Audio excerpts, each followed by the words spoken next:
what's the difference between an LLC and an S-corporation when you're a self-employed individual, or maybe you have 1099 income?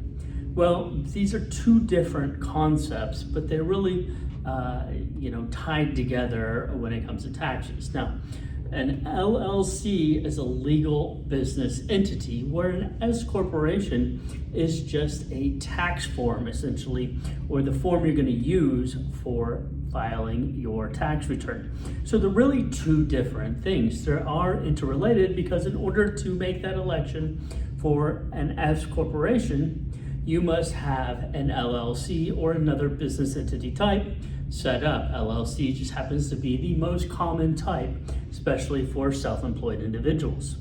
But let's take a step back and what is an LLC and how does that affect your taxes? Well, an LLC, as I mentioned, is a legal business entity. It just sets up a separate business entity where your business acts as a separate entity from yourself. And there's the legal side of wanting to do this, and that protects you personally from any liabilities or lawsuits that would arise from the business. And so then only that lawsuit or that liability can only be settled with assets and money inside the LLC, and your personal assets, your home, your cars, retirement, all that would be safe from that lawsuit or whatever that liability is. That's really the main reason. Now, having an LLC is great for business owners, whether you're self-employed, you have 1099 income, you're still a business for tax purposes, that is. And so setting up that LLC gives you that option for the S-corporation. We'll dive a little bit into that, what that really is and what why you might want to consider that when you're self-employed. But it's really about giving you options. When you're an LLC as a single member, and we call that a single member LLC, then you're still taxed the same. You're still taxed as a self-employed individual on Schedule C, subject to what is called the self-employment tax, which is an additional 15.3% on top of the income tax that you're gonna pay. And that's 15.3% assessed on the profit of your business. And that self-employment tax is going to be your Social Security, Medicare taxes that you may be paying if you have a W-2 and this is your side job, or if you had a W-2 job in the past or a spouse with a W-2, that's the same tax. Since you're not paying it through some sort of payroll, you pay it as self-employment tax on your personal 1040. And like I said, it's about 15% of the net profit of the business. So that's the LLC, that's the self-employed. You create an LLC to protect yourself legally, give you the option of the S-corporation, but it doesn't change your taxes. Now the S-corporation, as I mentioned, this is just a tax form. There are 4 tax forms that you could use to file your business taxes. Schedule C and the S-corporation are the 2 main ones we're going to talk about with self-employed and 1099 income earners. There's also the C-corporation, which is generally for those larger public businesses. They have to file as a C-corporation. You don't want to do that because of double taxation. And then there's partnerships, and that's kind of equivalent to the self-employed Schedule C for businesses that have more than one owner.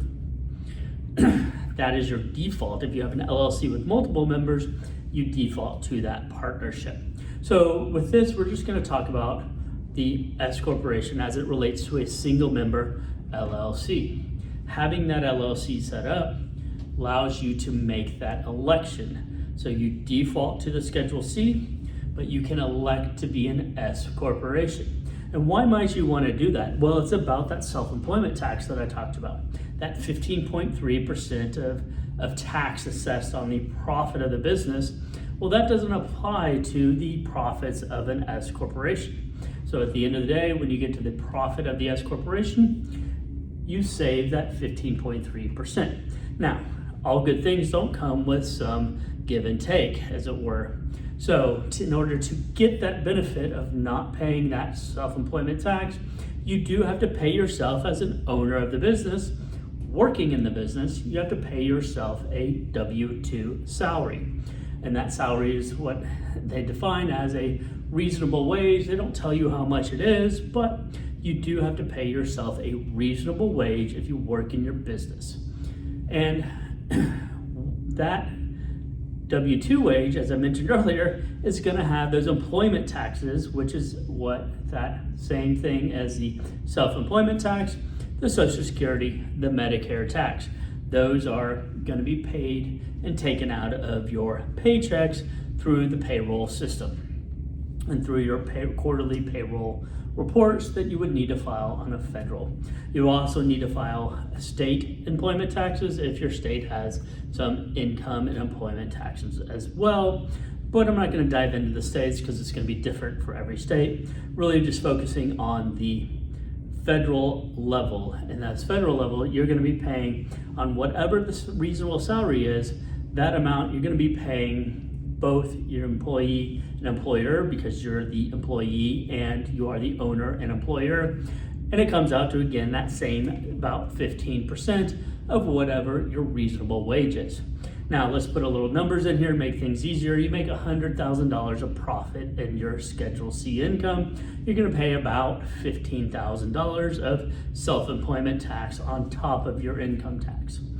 Now, when you switch over to the S-corporation, now you're going to pay yourself a reasonable wage. And let's call that $50,000 just to make things easy and nice math, easy round numbers for math. So $50,000, 15%, it's going to be half of that $15,000 or $7,500 of payroll taxes, FICA, or Social Security, Medicare taxes taken out when you pay your payroll.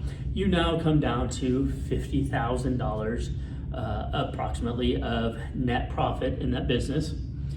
And that $50,000 is not going to be subject to that self-employment tax. So you've saved yourself, in this example, about $7,500. Now, it's oversimplifying. There's going to be some differences here and there, little fees.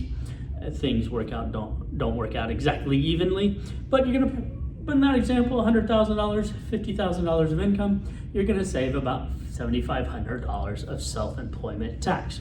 So that's the difference. Now they're, kind of going back and recapping the difference between the LLC and the S-corporation. Well, they're two different things. You need to have the LLC in order to go toward and elect that S-corporation. LLC is your legal entity status. What doesn't change your taxes in and of by itself. Allows you to elect to be an S-corporation. Just means you're using a different tax form. And again, and I want to point this out, rather, there's no change to the LLC when you become an S-corporation. The LLC continues to be your legal business entity, and it still is, whether you have an S-corporation election on it or you don't, you still have an LLC. That doesn't change. The only thing that changes is which tax form you file the business under. When you make that election, you then no longer file using Schedule C of your personal tax return. It moves over to that S-Corp 1120S is the name of the form, and you have a separate tax filing. That's the difference. LLC is still there in both cases. S-corporation is just the tax form you've elected to use instead of the Schedule C. Hope that clarifies and makes a little sense, gives you the overview of why you might want to do that. Tomorrow's video, I'm going to go over when it makes sense for you and your business to make that election. I still think every business owner should have, if you're going to do this and conduct business as a main source of income, you're going to want to have that LLC in place just to give you the option of the S-corporation. But what point will it make sense for you and your business to make that election into the S-corporation? I'm going to go dive into that and tomorrow, so go ahead and hit subscribe if you want to see that video. All right, thank you for watching.